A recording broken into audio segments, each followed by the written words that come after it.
Om Namo Bhagavate Vasudevaya. Om Namo Bhagavate Vasudevaya. Om Namo Bhagavate Vasudevaya. Can I see the shloka for today?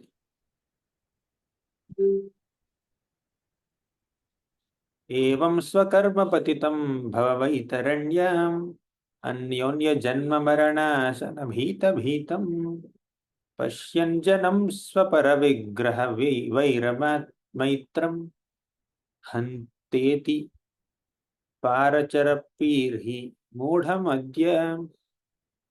Translation and purport by His Divine Grace A.C. Bhaktivedanta Swami Prabhupada. My dear Lord, you are always transcendently situated on the other side of the river of death. But because of the reactions of our own activities, we are suffering on this side. Indeed, we have fallen into this river and are repeatedly suffering the pains of birth and death and eating horrible things. Now kindly look upon us, not only upon me, but also upon all others who are suffering, and by your causeless mercy and compassion, deliver us and maintain us. Purport.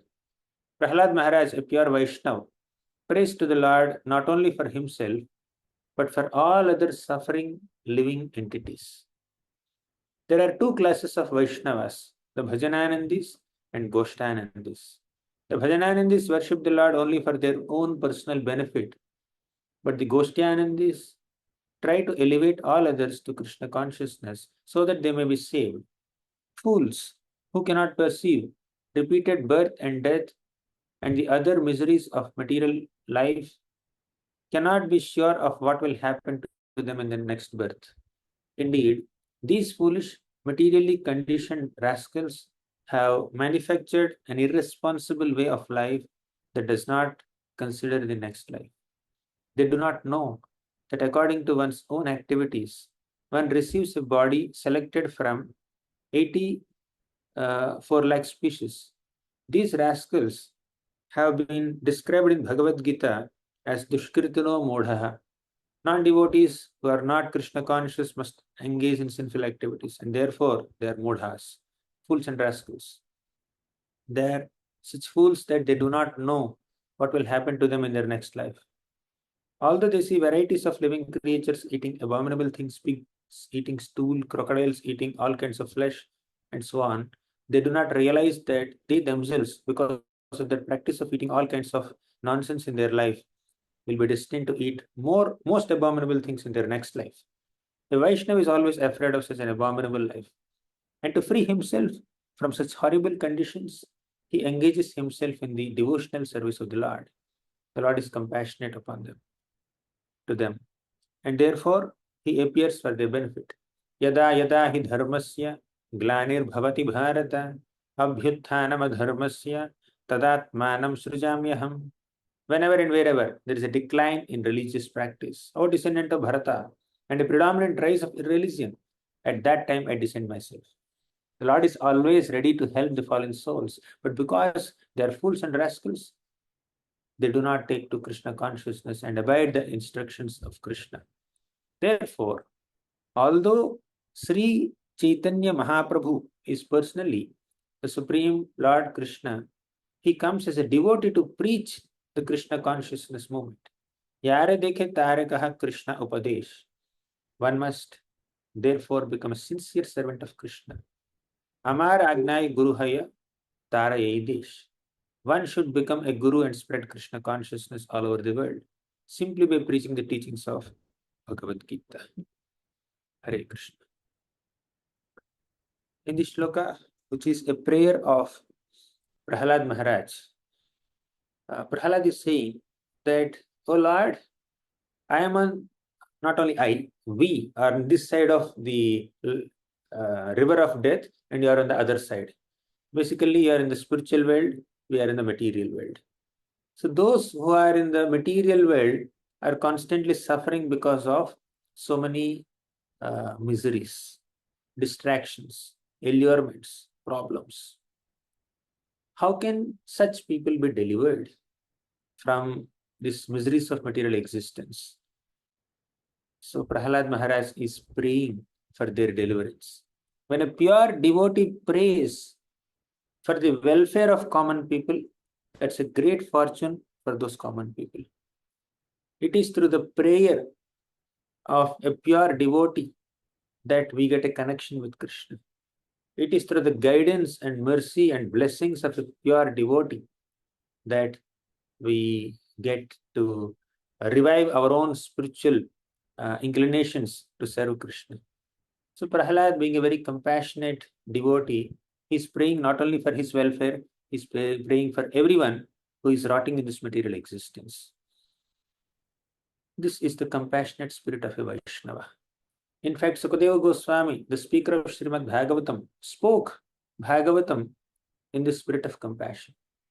Yahasvanubhavamakhilashrutisaramekam adhyatma deepamatitirashatam tamondham samsarinam karunayaha purana guhyam tam vyasa sunamupayami gurum punina.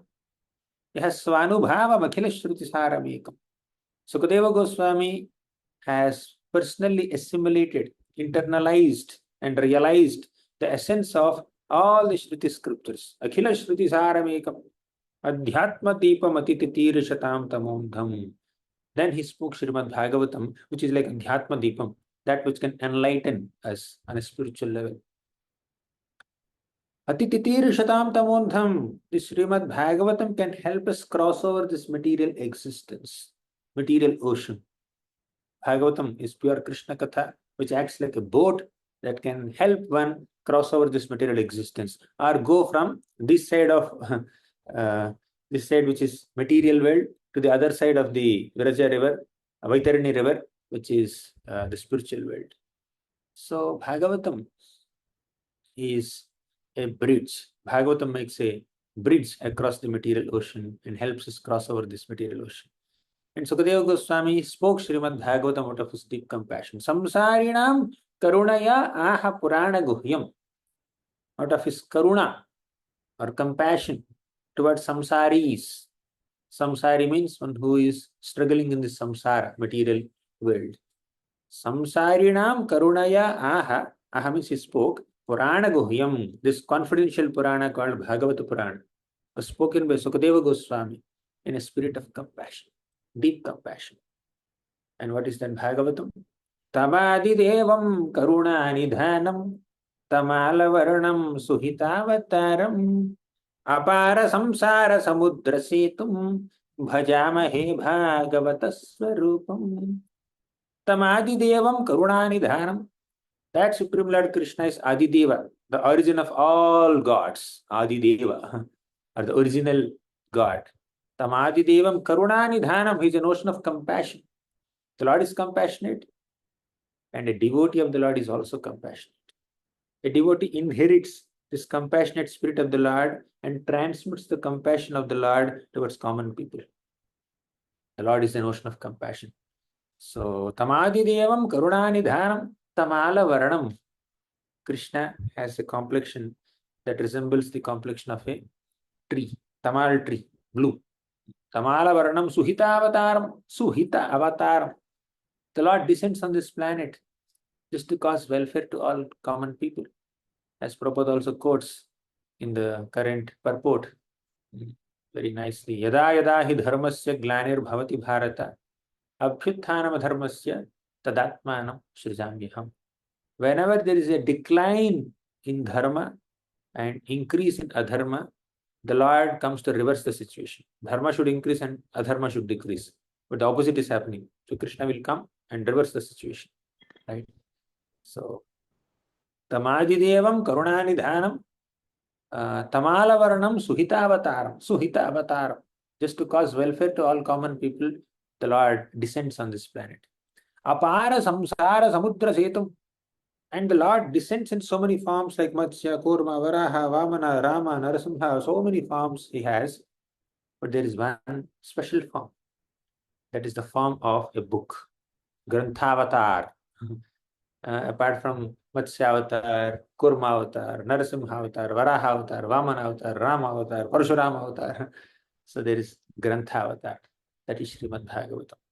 What is the speciality of this avatar of Krishna? Apara samsara samudra setu. Apara means you cannot find its shore. The shoreless, the bottomless ocean of samsara. Apara samsara samudra setum. Samsara is like samudra. Setu means a bridge. Bhagavatam acts like a bridge across this expansive material ocean. Apara samsara samudra setum bhajamahe bhagavata swarupam. Let us offer our obeisances unto Krishna, who appeared mercifully in the form of Srimad Bhagavatam. Bhagavata swarupam. So, the Lord is kind enough to descend on this planet several times to show his mercy upon common people. And the Lord also arranges for his devotees, merciful devotees, who imbibe his quality of compassion, and arranges them to preach the process of Krishna consciousness to common people. And as Prahlad prays here, that, O Lord, I am not interested in my own deliverance. I am not interested in my own spiritual upliftment. I also want all the living beings in this world to uh, to come to you, to cross over this material ocean. And as the next couple of shlokas reveal, Prahlad also says, I am very concerned about these mudhas. Mudhas means foolish people. Prabhupada also used the word foolish and all that in this purport several times. So I am very concerned about these foolish people who are pursuing material desires, sense gratification, at the cost of compromising on their own spiritual welfare. How awful it is. How piteous it is. He says, Prahlad Maharaj says in the next couple of shlokas, Naivo dvijaya paradhuratyaya vaitaranyah tvadvirya namaha mritamagna chittaha soche tato vimukha indriyartha maya sukhaya bharamudvahato vimudhan. He says, Naivo dvijaya paradhuratyaya vaitaranyah. Oh Lord, I am not at all afraid of this material ocean. He says, I have no fear. Why? Why a devotee does not have any fear of this material existence? Because twadvirya gayana mahamrita magna chittaha. A devotee's chitta consciousness is completely immersed in what? Virya gayana. In singing the glories of the Supreme Lord. Tadvirya gayana mahamrita magna chittaha. That gayana, that singing the glories of the Lord is like mahamrita, a great nectar. And the chitta is immersed in that great nectar. When we immerse our minds in the nectarian ocean of Krishna's glories and nama, rupa, guna, lila, then there is no possibility of we experiencing any material difficulties. So, dvirya gayana mahamrita magna chittaha. But devotee has one problem. All the devotee has no problems because of their absorption in Harikatha. Still, devotee has a problem. What is that problem? They cannot see common conditioned souls suffering in this material world. Seeing them in dukkha, devotees also experience dukkha. That's the problem of devotees. They cannot see problems of others. That's their problem. That's why the Vaishnavas are called paradukha dukhi. Therefore, Prahlad Maharaj says, Sochetato vimukachetasa indriyartha. Sochetato means I'm lamenting. Why are you lamenting? Vimukachetasa. There are some people who have turned their faces away from you.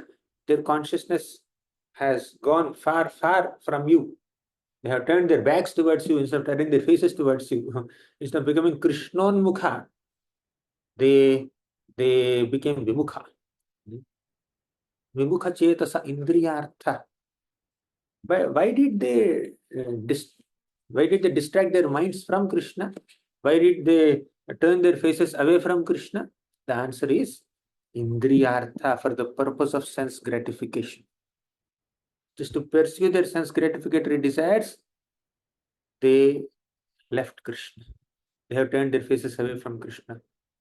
Seeing them who are carrying the burden of illusory happiness of this material world, Maya sukhaya bharamudvahato vimudhan.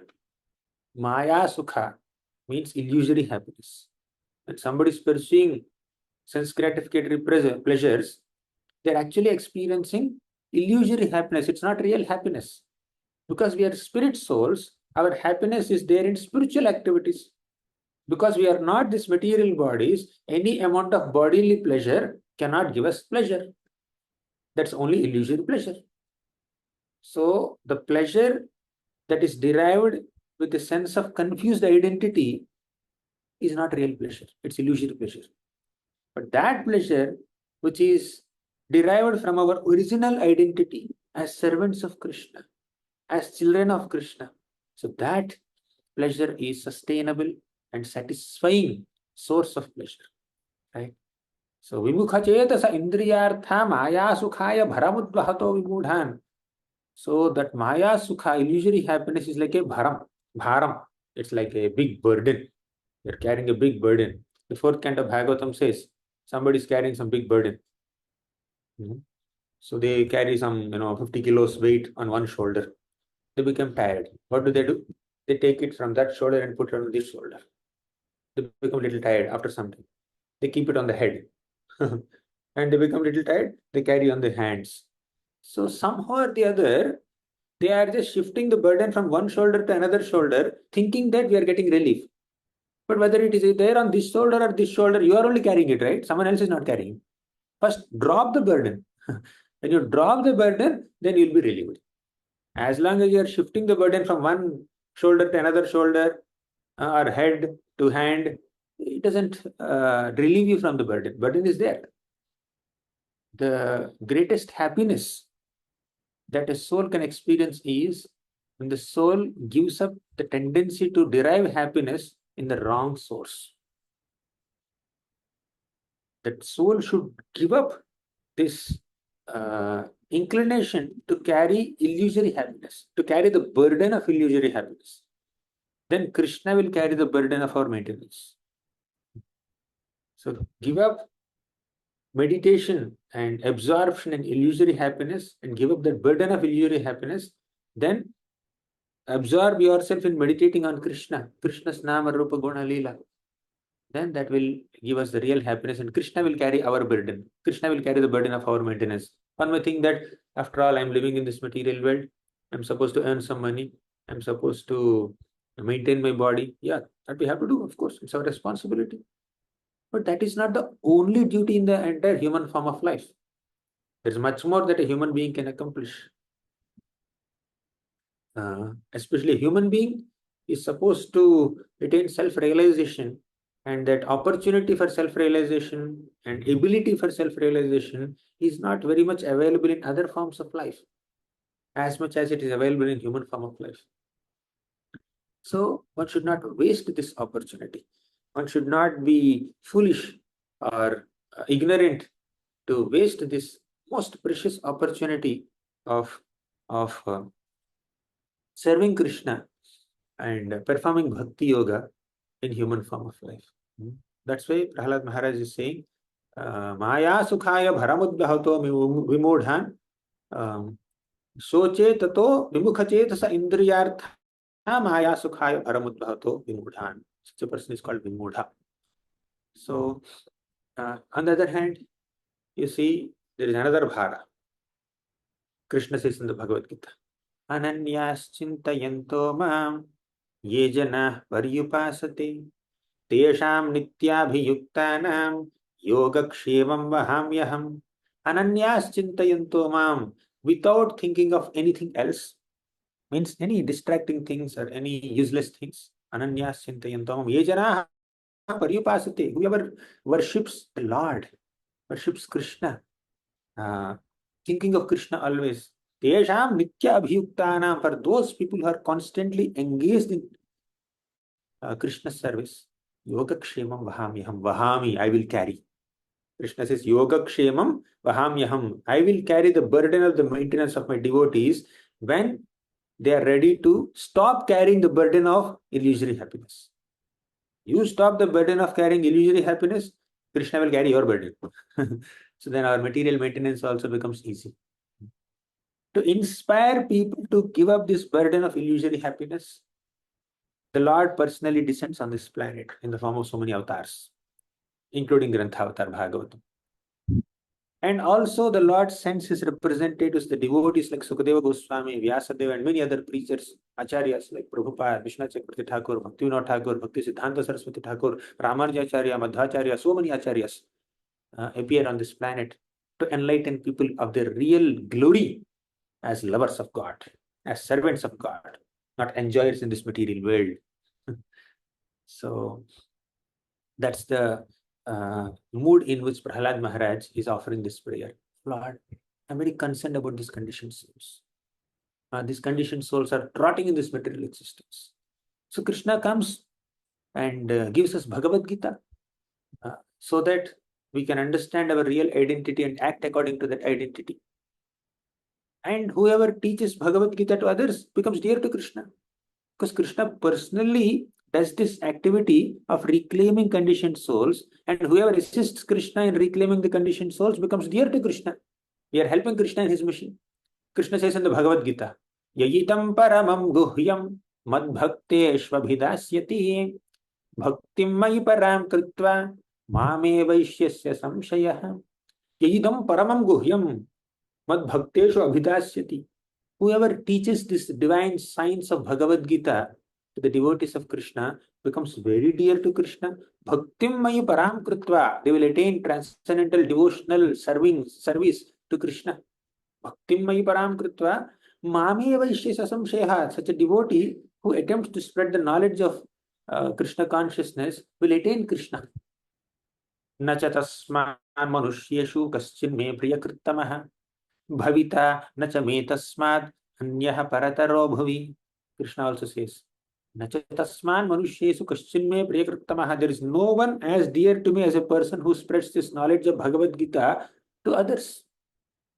That is the importance that Krishna gives to someone who is spreading Harikatha. And to spread Harikatha, to spread the glories of the Supreme Lord and enlighten people in the path of Krishna consciousness, people don't mind, devotees don't mind to go through so many austerities and troubles also. Tapyante lokatapena sadhavaha prayaso janaha paramaradhanam tadhi purushasya akhilatmanaha. Tapyante lokatapena. Because of their inability to see the difficulty of conditioned souls, devotees undergo so many difficulties to relieve others from their difficulties. Sadhava prayasho janaha paramaradhanam tadhi. Devotees undergo tapa to counteract others' tapa. Tapa is misery, tapa is austerity.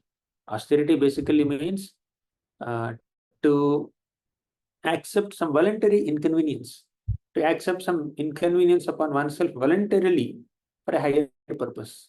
So devotees almost always accept all kinds of inconveniences upon themselves to spread Krishna consciousness, to enlighten common people. Right? So tapyante lokatapena sadhavaha prayaso janaha paramaradhanam tadhi purushasya akhilatmanaha. This endeavor, this attempt to spread Harikatha amongst common people will make a devotee very dear to Krishna. Krishna becomes very impressed and very happy with such a devotee. That's why you see Prabhupada, although he was happily staying in Vrindavan, he left Vrindavan not in spirit but physically. Geographically, he changed his location from Vrindavan to America just so that he can give the gift of Vrindavan consciousness, Krishna consciousness to the people on the other side of the globe. It is compassion. For that, he went through so many austerities and inconveniences, heart attacks, seasickness, and many other things at such an advanced age. So this is the spirit of spreading Krishna consciousness. Janasya Krishna dvimukhasya daivad adharmashilasya sudukhitasya anugrahayeha charanti nunam bhutani bhavyani janartanasya. Janasya Krishna dvimukhasya daivat. There are so many people, common people, janta. Vimukhasya daivat. We discussed about this vimukha sometime back also. Vimukhasya devat means they they go far away from Daiva, Krishna. Adharmashilasya, they become very adharmic. Sudukhitasya means they even undergo so much of distress. So if you take to adharma, there is only dukkha. Dharma will give you sukha, adharma will give you dukkha. But Bhagavata dharma will transcend you beyond this sukha and dukkha and give us eternal enduring happiness. Right?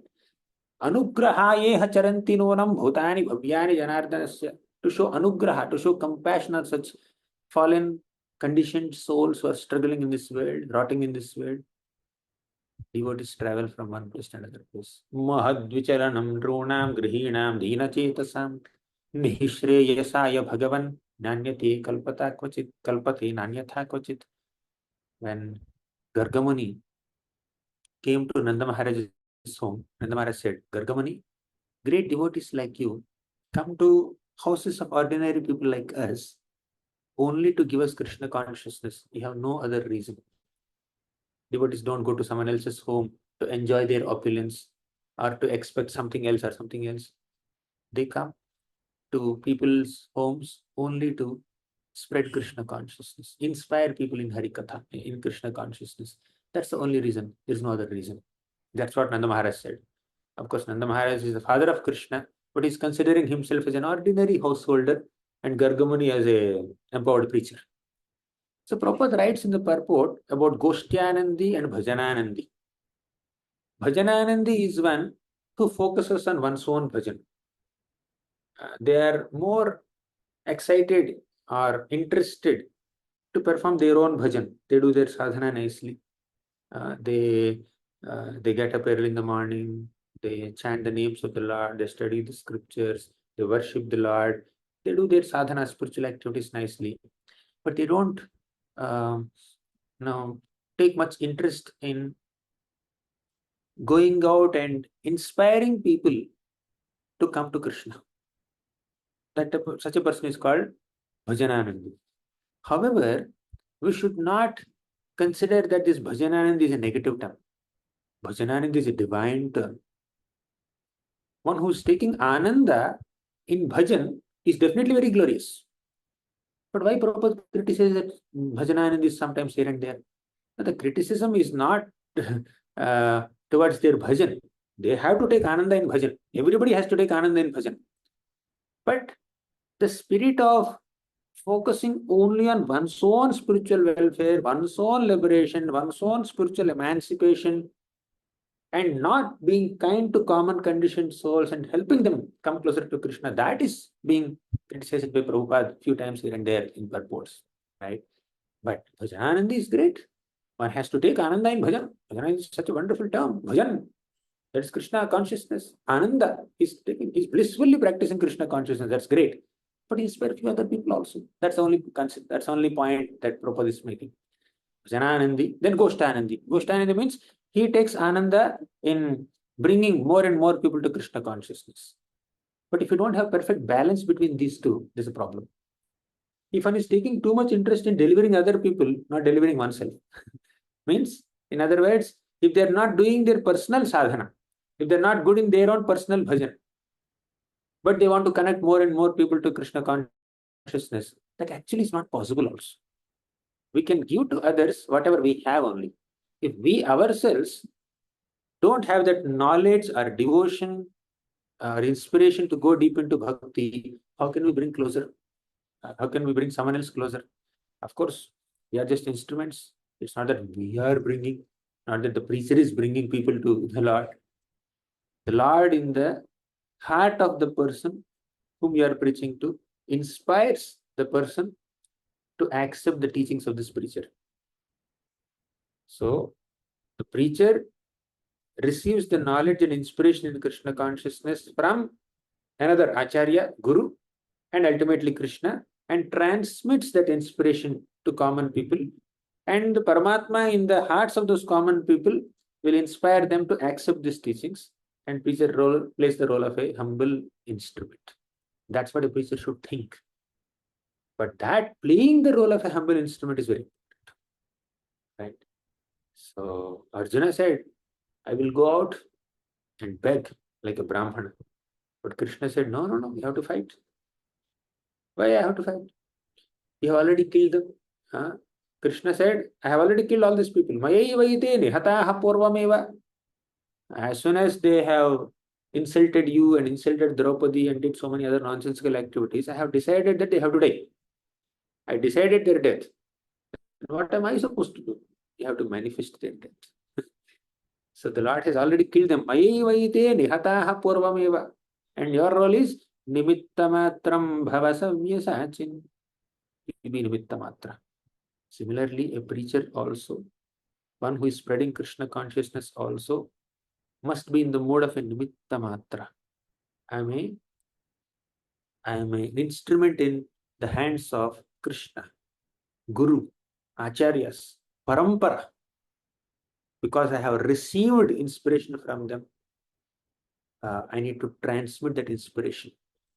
So, in that mood, a devotee should spread Krishna consciousness. Lord Chaitanya Mahaprabhu went to South India and met Ramananda Rai. And Mahaprabhu is saying, Ramananda Rai, can you please speak about Radha Krishna Tattva? Then Ramananda Rai is very eloquently speaking so many things about Radharani, Krishna, their Leelas, their Tattva, and many other spiritual subjects about Rasas. Then at the end he said, Mora jihva veena yantra tumi veena dhari, tomar mane yei uthe taha yi uchhari. Mora jihva, my tongue is a veena yantra, is like a veena, musical instrument. Tumi veena dhari, you are playing it. So Ramananda Rai is considering himself as a veena, as a musical instrument which is being played by Lord Chaitanya Mahaprabhu. All the Mahaprabhu is asking questions and Ramananda Rai is speaking and Mahaprabhu is hearing them. Ramananda Rai is not considering himself the teacher or guru. He's only thinking, saying that you are enlightening me, you are inspiring me, you are making me speak. Tomar mana ye uthe taha ye uchari. Whatever your mind is contemplating upon, whatever your heart is desiring to hear, that I am uttering, that I am speaking. So you are the speaker and you are the hearer also. I am an instrument only. So this is how uh, Ramananda Rai felt. So a devotee always thinks of oneself as a transmitter of compassion, not the originator of compassion. We are transmitting the compassion of the acharyas, of parampara, of the Lord.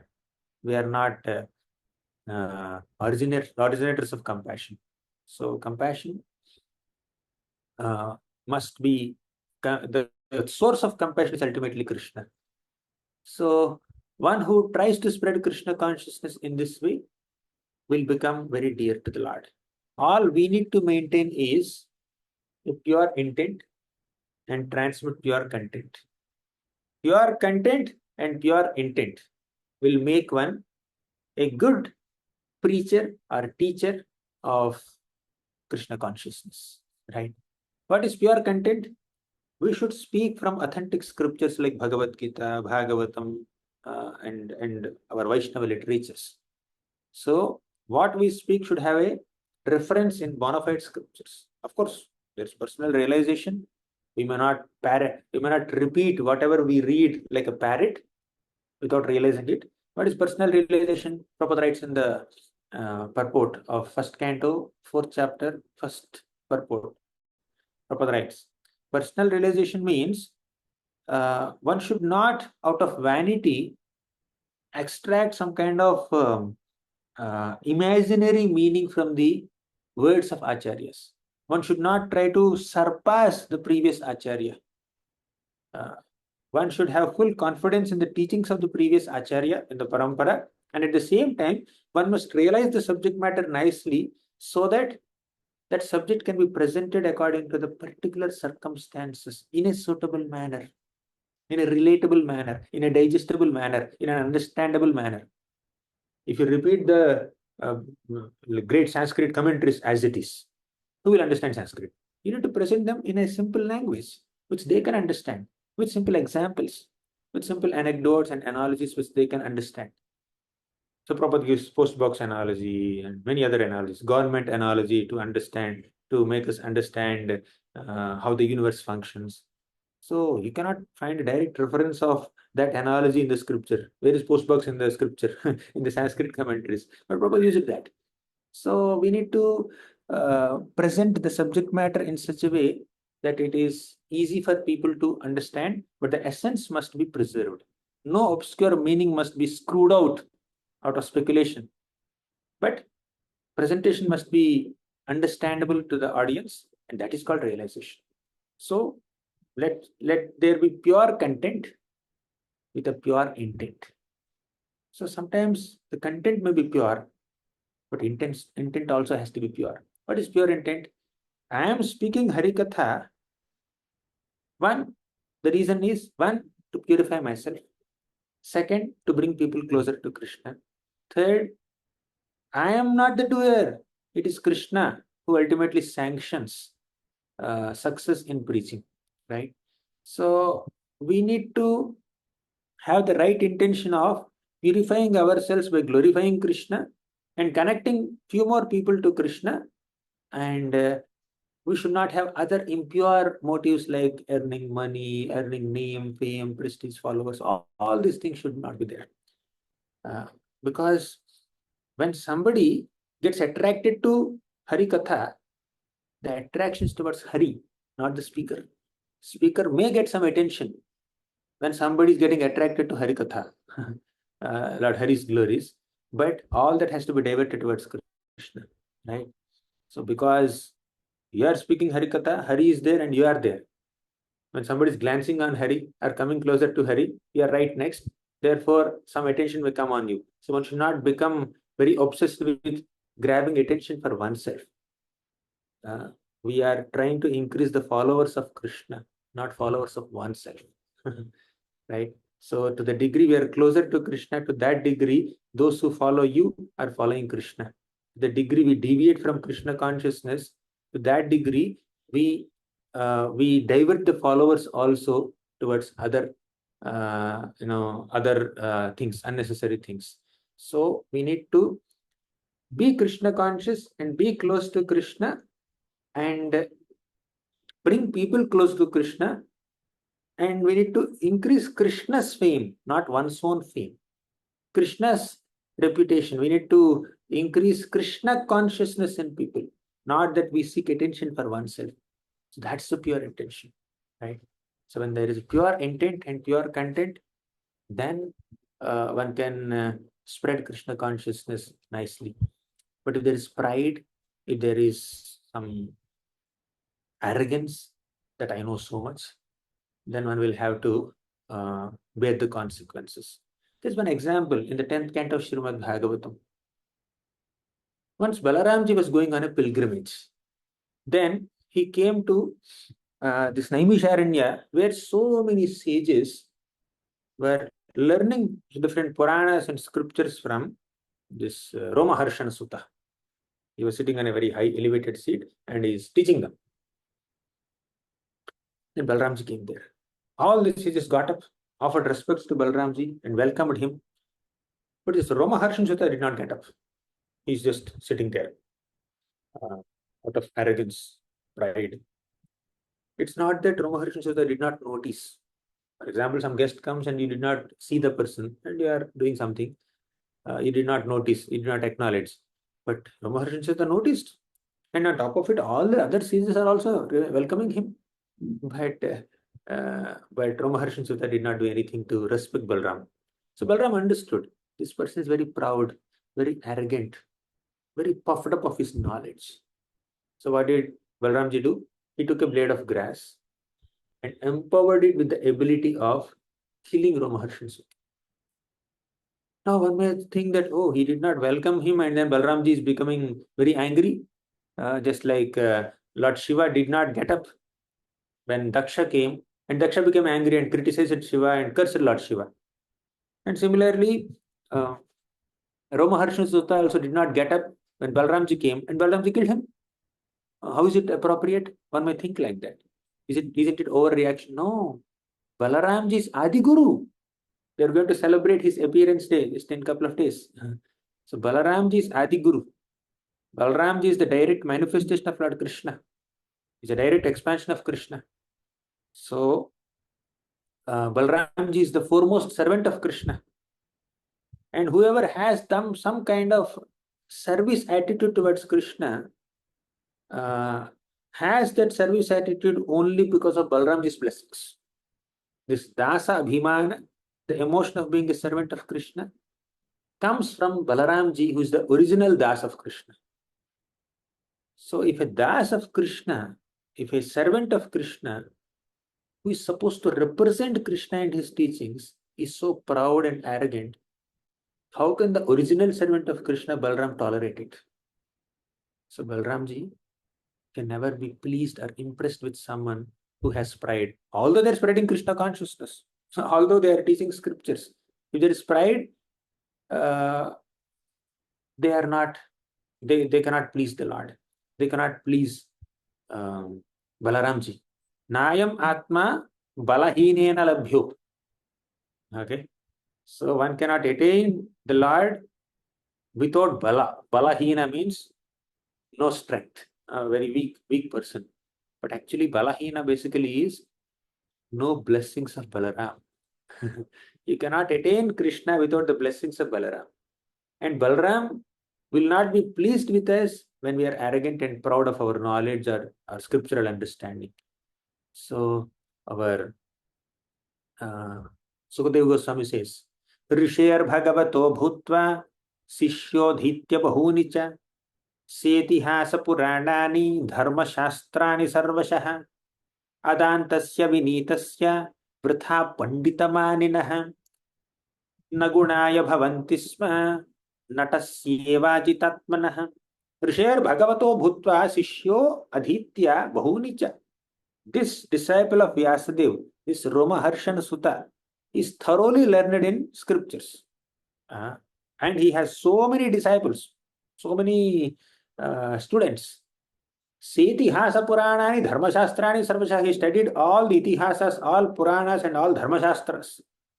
But the problem is, Adantasya, he has no self control. Avinitasya, he has no humility. Vritha Panditamayanaha, unnecessarily, uselessly, he is thinking of himself as a great Pandit, great scholar. Actually, when there is no humility, scholarship is a great burden, right? When you have so much of scholarship, so much of knowledge, so much of understanding of how this world functions and how scriptures are explaining philosophy and all that knowledge becomes a great burden. Sometime back we discussed, right? Maya sukhaya bharamudvahato vimodhan. All the illusory material happiness is like a bhara, is a great burden, right? We discussed about it. So material happiness is a burden if there's no Krishna consciousness. Similarly, knowledge, even scriptural knowledge, is also a burden if there is no humility. Knowledge that doesn't increase one's humility is actually ignorance. Knowledge that is accompanied by humility will be converted into realization. So knowledge plus humility leads to realization. Knowledge plus arrogance leads to ignorance, ego. You take ahankara. Ahankara plus jnana becomes ajnana. But vinaya plus jnana leads to vijnana. Vinaya means humility. Jnana, take that V and put it in front of jnana. It becomes vijnana, realization. But ahankara, take A and put it in front of jnana. It becomes ajnana. We have arrogance, then it is only ignorance. So Balramji was not pleased with him. Balramji was not at all pleased with this kind of attitude. So he picked up one little blade of grass and killed. So one should try one's best to spread Krishna consciousness out of compassion for common people, but one should never think of oneself to be the deliverer, to be the great, what to say, helper or doer of things. So one should only understand that it is because of Krishna's grace that things are happening. I'm just an instrument in Krishna's plans. So in that mode, if one can humbly spread the glories of Krishna, then one can become an object of Krishna's grace and attain Krishna, also take few more people along with them to Krishna. Otherwise, the person himself will stay back here, and the person who is, and people who are connected to this person thinking that he is God, so they will also stay around only. But sometimes when we try to teach Krishna consciousness to common people, they may be humble, they may accept the essence of what we are speaking, and they may advance in bhakti, but because we don't have proper consciousness, we may stay back. We may go back. That is a proof that uh, we are not the doers. How can a student surpass the teacher? The teacher is the one who taught and who enlightened the student. Uh, and the student should always be subordinate to the teacher. That's a tradition. But the teacher becomes arrogant. The teacher does not have devotion towards the Lord. If the teacher is looking out for money, name, fame, prestige, and all kinds of substandard desires the teacher has, but the student is pure, and student will progress well. The student got connected to the essence of teachings and eliminated the unnecessary, bad attitude from the teacher, right? So sometimes the Lord may use a person of poor consciousness also as an instrument to connect a sincere soul to the Lord. So one should always, when we are spreading Krishna consciousness, one should always think oneself only as an instrument. And one should also recognize the glory of the people whom you are speaking to. Like you see, Maitreya Muni was speaking to Vidura. He was the teacher of Vidura. Maitreya Muni taught two cantos, third canto and fourth canto of Bhagavatam to Vidura. But Maitreya Muni never thought of himself as someone who is enlightening Vidura. He's answering all the questions of Vidura. He's clearing all the doubts. But he never thought that I am a great teacher. He's only saying, Tathapi kirtayam yanga yatha mati yatha shritam kirtim harehe swam satkartam giram anyabhida satim. I don't know much about the Lord, but still I try to speak for my own purification. Because by glorifying the Lord, I'll purify myself. So I'm just trying to do that. But you are a great devotee, Vidura. The Lord remembered you before departing from this world. And Vidura, you are Yamaraj. You are pure devotee in your past life. Somehow, with the curse of Mandavya Muni, you became Vidura. You had to live in Hastinapur, but you are so glorious. You are the son of Vyasadeva. See, Maitreya Muni, as a humble teacher, is recognizing the glory of his student, not thinking of oneself as a great teacher. So that pride of being a teacher of scripture or a preacher of Krishna consciousness is incompatible with the mood of a Vaishnava.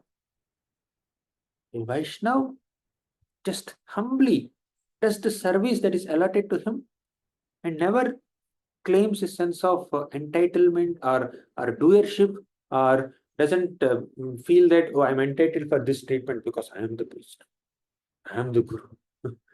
So that mood of being the non-doer or being a humble instrument makes the preaching very effective, makes the spreading of Krishna consciousness very effective. And that's the mode in which Sukadeva Goswami is speaking, Vyasadeva is speaking, Narada Muni is speaking. Narada Muni is the one who enlightened many people. His disciples are very big celebrities like Dhruva Maharaj and Parikshit, Dhruva Maharaj and Prahlad Maharaj. So Narada Muni is humbly glorifying Prahlad Maharaj. He's the one who is the guru of Prahlad. He's the one who enlightened Prahlad when he was in the womb of his mother. But Narada Muni is narrating an entire story of Prahlad Maharaj in the 7th canto to Yudhishthir Maharaj in the Rajasuya sacrifice. And not that, see, he's my disciple. I am the one who enlightened him. He's not having that mood. He is seeing Prahlad is another great Vaishnava, another wonderful devotee. And in Brihad Bhagavatamrita also you see, Narada Muni goes and interviews Prahlad Maharaj. So Narada Muni did not have any envy. As soon as somebody is glorifying Prahlad, he says, because of me only he became like that. I am his guru. I am his enlightener. Without me, what would have happened to him? He would have been killed. I am the one who saved his mother, Kayadu. Uh-huh. When the devatas were trying to kidnap her and not kill her, kill her child, I am the one who stopped. See, I am the savior of Prahlad's life, material body. I am the savior of his spiritual life also. So Narada Muni saved Prahlad's body also and Prahlad's soul also. But Narada Muni only had respect and reverence towards Prahlad. He is a pure Vaishnava. Let me glorify him for my own purification. This is Narada Muni. So our great devotees are setting such a wonderful example. It's not an ordinary example.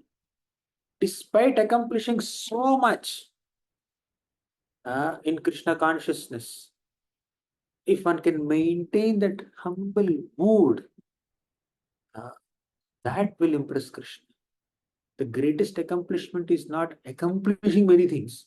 The greatest accomplishment is to maintain the mode of humility. We are tested for our humility in success. When we are successful, it's not the end of the game. That's where the game begins. Very humble. We attained success. We attained a goal. But after attaining the goal, what is your mood? That's the real success. Reaching the goal is not the success. After reaching that goal, what is your mood? What is your attitude? You are becoming arrogant, proud, reckless, careless, inattentive, or you are being humble, moderate, grateful to all the people who helped you attain that success. So that determines um, how dear are we to Krishna. So Krishna is never impressed with our accomplishments. Krishna always says, "You do your best," in the mode of an instrument. He doesn't say, "You be the best." You see, in Ramayana, Jatayu fought with Ravana to protect Sita Devi, right? But Jatayu failed. Jatayu completely failed in his attempt and he even lost his life also. Ravana killed Jatayu. But Ram was so pleased with the service of Jatayu, although he failed. And Ram gave Jatayu Vaikuntha. And on the other hand, you have the squirrel. Squirrel was just pushing some small sand particles and pebbles and some little stones for the construction of bridge. And Hanumanji was getting big boulders and so huge trees and mountain peaks for the construction of the bridge. So Hanuman was doing his best. Jatayu did his best. Squirrel did his best. And all the other Vanaras, they did their best. And all of them were serving the Lord and the Lord is pleased with all of them. So one should not try to impress people with one's accomplishments. One should try to cultivate the mode of humility, and the Lord is automatically impressed, automatically pleased with us. So the greatest fortune of a devotee is in accepting the process of Krishna consciousness and inspiring as many people as possible to come closer to Krishna. But while doing so, maintain a humble mood, the mood of being an instrument, not the mood of being a doer, not becoming arrogant or proud. So when we can maintain all three, we can become dear to the Lord. And that's what Prahlad is mentioning in this shloka. I am praying not for myself, I am praying for everybody. You know? And Prabhupada writes, don't just be a Bhajananandi, Goshtyanandi. Try to bring more and more people to Krishna consciousness. Right? But while doing so, you need to maintain humble mood. Because spreading Krishna consciousness requires some kind of intelligence, organization, abilities, smartness, and planning, scheming, and some passion is required. Not necessarily the Rajoguna passion, but the passion means the zeal, the determination is required, and some creativity is required. Maybe it's like some trace of Rajo is also there. But in doing so, it's very easy for us to think of oneself as the doer. Yes, I did it. I have done so many things. I have brought so many people to Krishna consciousness. I distribute so many kanti malas. I distributed so many japa malas. That's good, very good. I distributed so many books. That's amazing. But while doing all these wonderful things, we need to maintain the mode of humility. That's what pleases the Lord. So these are a few thoughts on this shloka. We'll conclude. It's almost 1 hour since I began speaking. ग्रंथराज Shrimad Bhagavatam की जय, श्रील प्रभुपाद की जय।